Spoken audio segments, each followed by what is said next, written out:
everyone, I am Alisia and welcome to my channel. Today's video will be the 3-year loc update, and in this video we'll be going through looking at how long the hair has gotten since the 2-year 2-month loc update, also doing the ponytail test to see how does the hair fill out a ponytail now, and talking about some of the hair changes that have taken place between 2 years and 2 months and where we are now. Now, to be a little bit more official, it's been 3 years and about a month and a half since beginning Locs several years ago. And to add, it's been about 7 years and 4 months since going through the big chop. So it's quite incredible to see how much time has passed by, and it's like time just keeps going, so it's one of those things.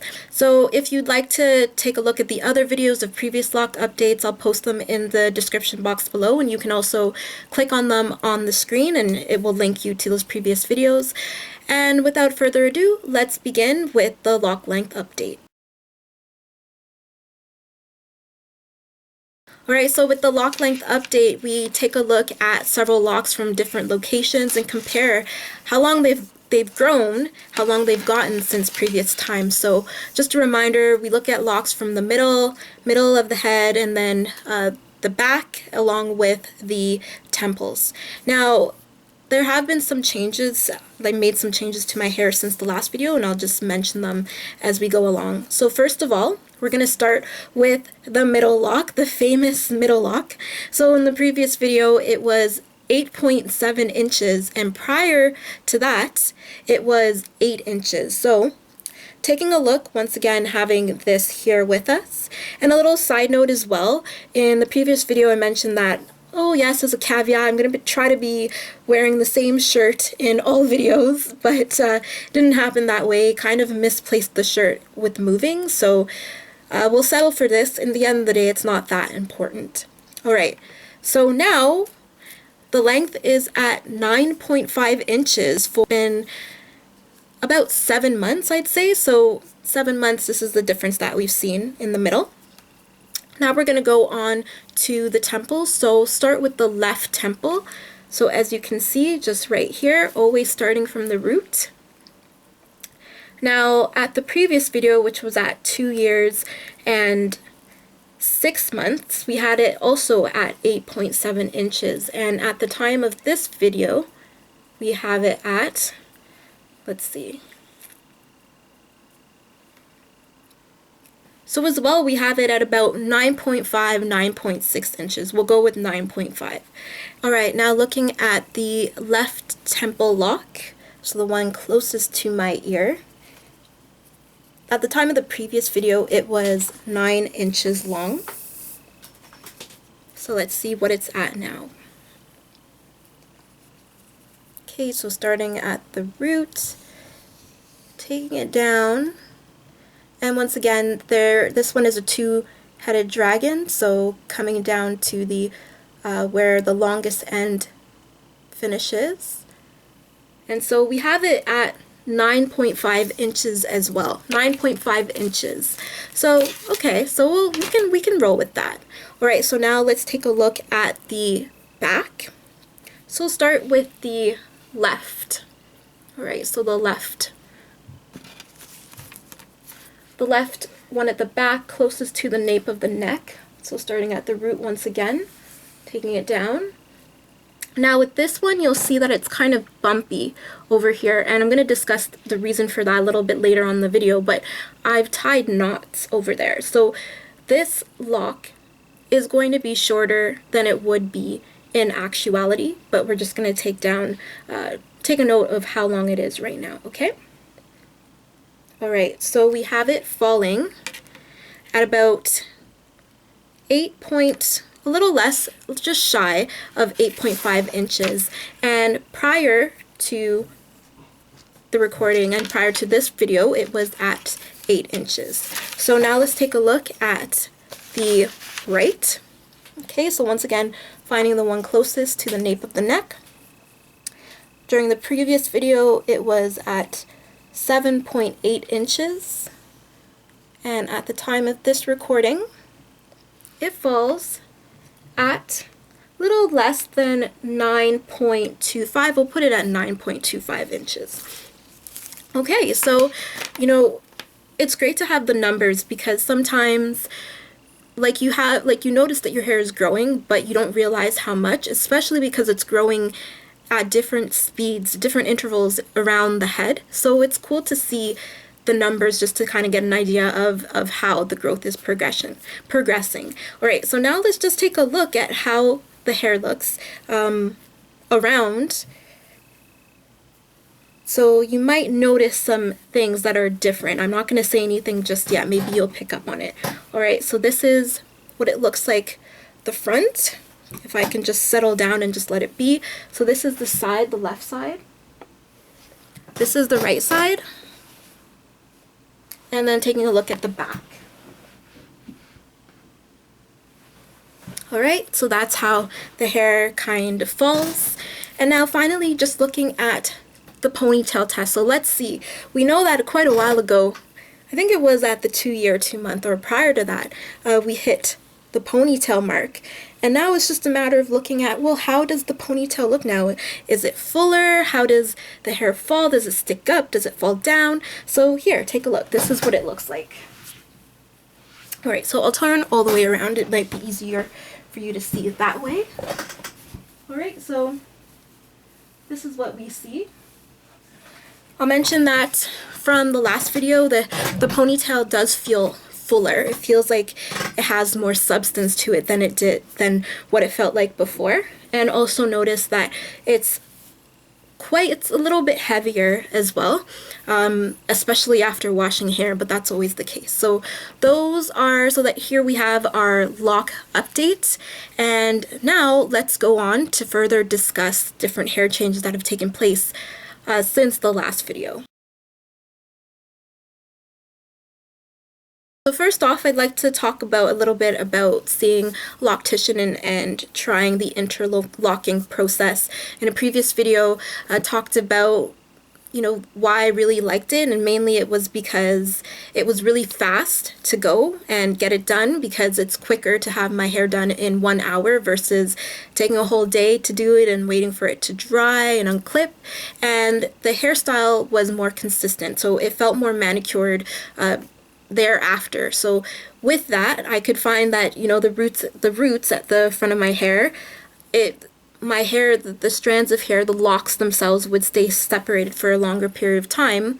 In fact, for the whole time until I re-interlocked my hair. Whereas when I do just regular palm twisting or regular using hair gel and washing the hair, keeping it wet, after the next time that it's washed, it tends to lose that defined look of the defined parts. And I kind of like that. However, I've noticed some things with interlocking, such as hair thinning and just losing a connection with my hair, as odd as that may sound. Or actually, for the audience who are watching, you actually might very well understand what I mean by losing that connection with the hair. So I'll talk about that a little bit more later on. I think since the last video, I've gone to the loctician one more time because I've seen them a total of 2 times, and I really, really liked my loctician, and I really liked the freedom that having my hair interlocked allowed me. But I've since made the decision that I'm going to take a break from that and just reconnect myself with my hair. So a little bit more about that later. Since the last video, I've actually purchased a loc sock. So just a sec, I'm going to go grab it. Alright, so I'd like to emphasize that anything that I talk about in my videos, I'm not being paid to show these items in my videos. These are just things that I've purchased because I'm hoping that they'll be useful, and I'm hoping that they will allow a smoother progression, with the hair growth and just living this kind of lifestyle. So so here you can see this is a loc sock, and I'll post the information below. And so I started using this because at the time of the last video I was talking about that bonnet that I would wear, and it's gone now, but it lost its shape, and so it would fall off a lot, and as a result of that there was a lot of lint getting caught in my hair. So I purchased the loc sock because it has a shape. As you can see, it's pretty long, so it allows for long hair, so it's something that my hair can grow into, and it's also easy to put on, so I'll just put it on quickly for you.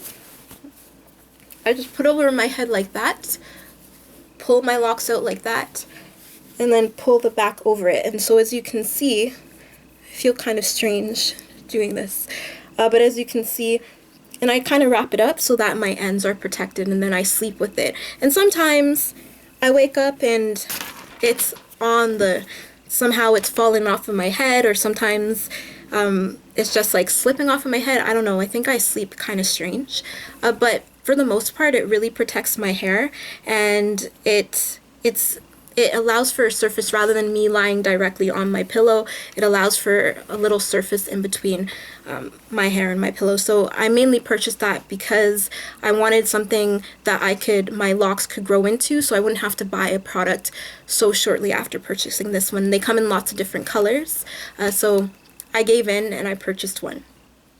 Now, mentioned before, part of the reason of getting the Loc sock was because of dealing with, I noticed that there was a lot of lint at a lot of the ends of my hair. So let's see if I can find, so this is an example of a really linty strand of hair. As you can see, the color, it's kind of discolored here.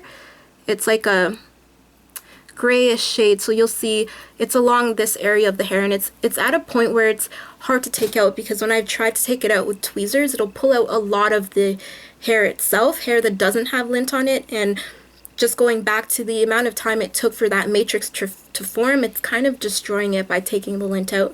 So I'm still noticing that lint continues to be a problem even at the 3-year mark, probably even more so. And so something that I'm considering is something that Cheska Locs had suggested. I remember watching it in a video that she posted years and years ago. I think it was even before I reached the 1-year Lockiversary, but it was to take a permanent marker and to color on the hair itself.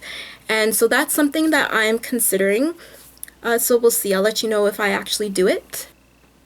Another thing that I've been noticing, and I'm pretty sure it was addressed in the previous video, is looking at the hair and looking at near the end of the hair, but not quite at the end, but close to it, areas that are meshy, so are kind of spongy and seem like weak points. So I have a good example for you here. You can see here that the end of the lock is quite intact, but here you see that it's really meshy, and right here you'll see a knot. And basically, let's go back.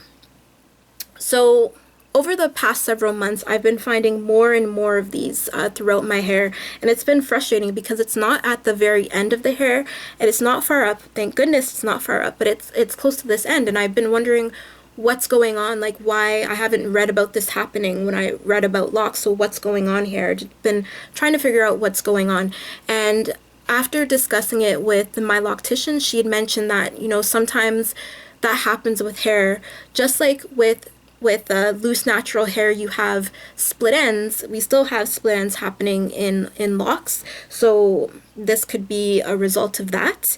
And I'm just curious, why is it happening at the place it's happening at?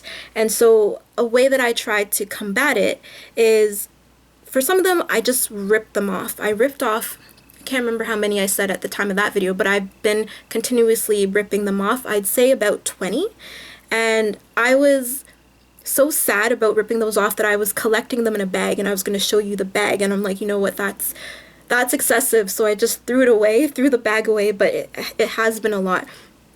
Then I got to the point where I thought, maybe there's a way around this. Maybe there's a way I can save it. Maybe there's a way I can save it. So I would start to tie knots and try to tie a knot so it would hold at that area. And the rationale behind that was maybe by tying it, it would make it stronger, because the hair is done with this now. This is already locked. The hair is not focused on this anymore. The hair is focused back at the root. It doesn't really care about what's going on down here anymore. So now the point is about trying to save it. And so, as you can see, that hasn't really been working. It's still pretty weak. I just gotta cut it. I just gotta part ways with it and just let it be.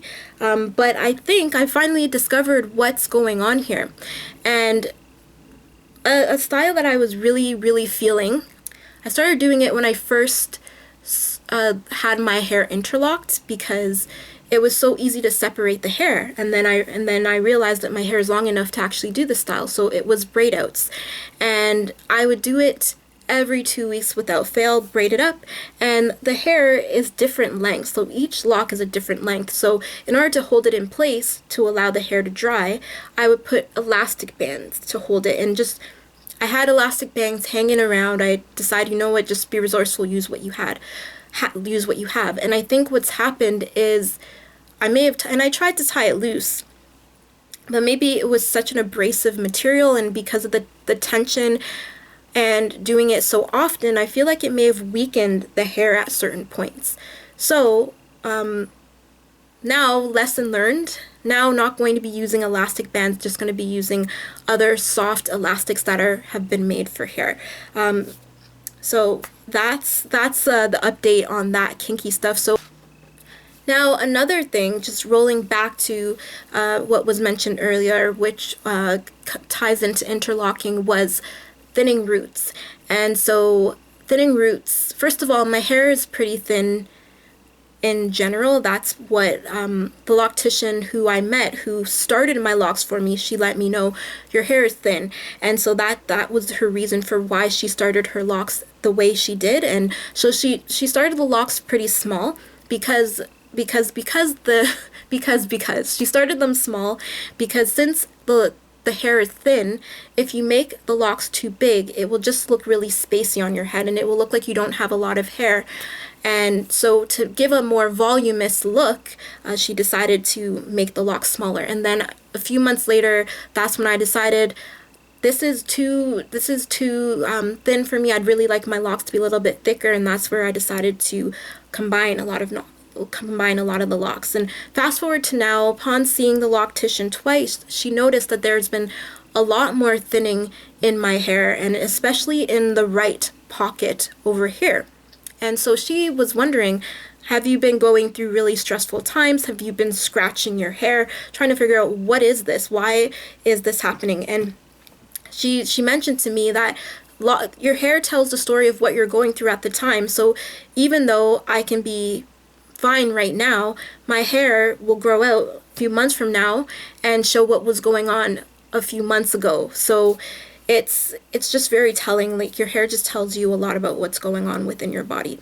So a reason why I've decided that I'm not going to be going to a loctician for a while is because the thinning is really uncomfortable for me, and we'd like to go different directions with the hair. So what she decided is she's pretty confident that the hair is gonna grow, and it's gonna really thicken itself out. And so she decided to keep some locks at the same size that they were. But then upon washing my hair and feeling them out, they felt very, very thin, especially in comparison to what the lock has become further down the line. And the thing with locks is that, of course, the root is going to be thinner than the lock itself, just because the lock is a culmination of the hair that's shedding as it falls down the matrix. However, some of the locks were so thin, I was getting really nervous that, one day I might just be walking or just doing something and a lock will just fall out. And right now it became a weighing option between, do I want to have that full look and have thin roots, or do I want to combine and keep as much as I can? And right now I'm at the point where it's more important to me to retain what I have rather than have things that look really good, locks that look really good and look really full. I really want to keep protecting what I have and focus on having what's new grow out healthier than it has been. But at least having that awareness first and foremost is the first step. And another reason I've decided that I'm going to take a break from going to see the loctician and getting my hair interlocked is because, as mentioned before, I just felt some distance from my hair. A big reason why I chose to lock my hair is to get a greater understanding of what my hair texture is, how my hair texture works, and what it feels like, and what's going on around the scalp. And I have that feeling weekly when I wash my hair, but also when I'm retwisting it, because when you're retwisting it, you're doing each individual lock, so you get like a digital sense of what's going on in your head. And I've lost that because I've been seeing a loctician and she's been taking care of that and relaying that information back to me, but it's at that point where I kind of have to feel it myself, and the reality will set in that your hair is thinning and you really need to do something about this. Now, I am taking a little bit of a risk right now, because she had mentioned that there were some locks that were so thin that if I had palm twisted them myself, they would just break off. And so with interlocking, she was able to pull strands from separate sections because the hair was growing back from those areas and combine it together.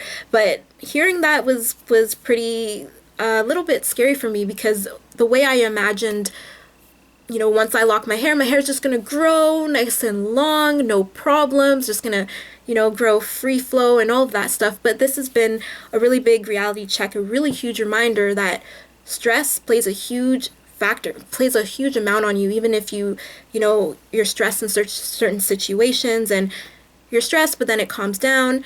There's still a consequence for getting stressed in the first place. So this has been a big reality check for me as well.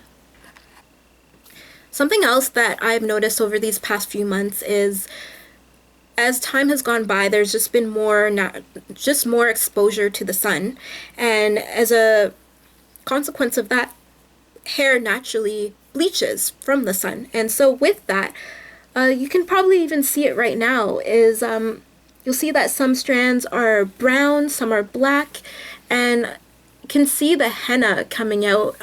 At some of the back strands, you can see some of the henna coming out as well. So at the moment, I can't remember when I first did henna. I feel like it was a year ago, year and a half. Can't remember, but it's been at least over a year since doing henna at first. So it's cool to see, that as time goes by, that you can see the color coming out as well.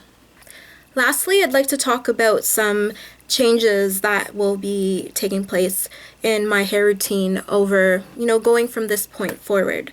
So first of all, I've noticed that my hair is incredibly dry to the point where even though it falls upon my shoulders, I want to put the hair up because it's such a dry, scratchy feeling. It reminds me of the feeling of wearing extensions. And one thing I always look forward to with locks is that this would be my hair. It wouldn't be synthetic hair. And I thought that I'd like the feeling of it on my shoulders, but it just feels dry and irritating. I haven't used hair conditioner since early in the lock process, if that. And I was nervous that, since at that time I was just starting my locks, I didn't want to interfere with that process taking place at a micro level. So I just avoided conditioner. But now I'm at, I feel like the hair is locked.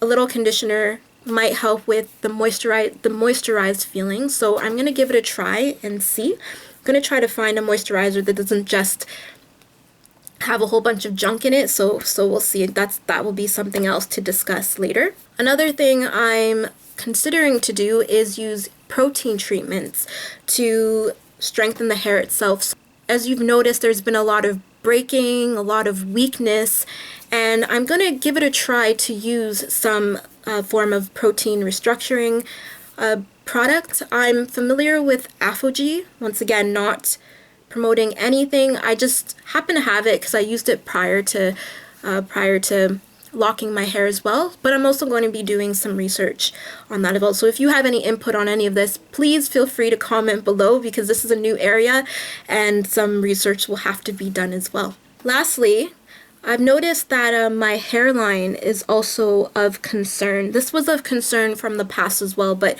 I took focus away from it. I didn't really focus on it too much, but just noticing the hairline, it's kind of scanty and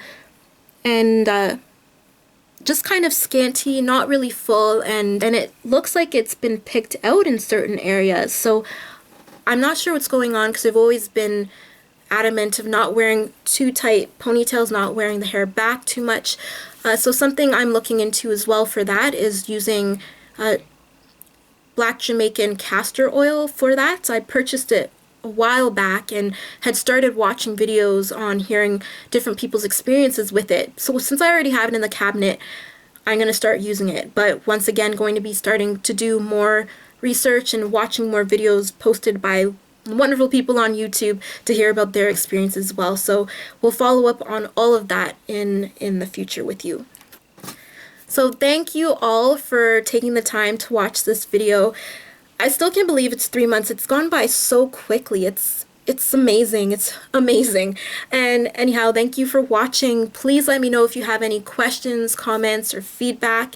And please post if you're going through your lock journey as well. Let us know how it's going. And if you have any advice for any of the things that I'm experiencing, I'd really appreciate it, because, you know, there's a lot of information out there on the internet and on YouTube, and to streamline it down a bit would be incredibly helpful. So everybody have a wonderful, wonderful day, have a wonderful week, and take care of yourselves, and we'll see you in a few months again for another lock update. All right, so take care, everyone. Bye.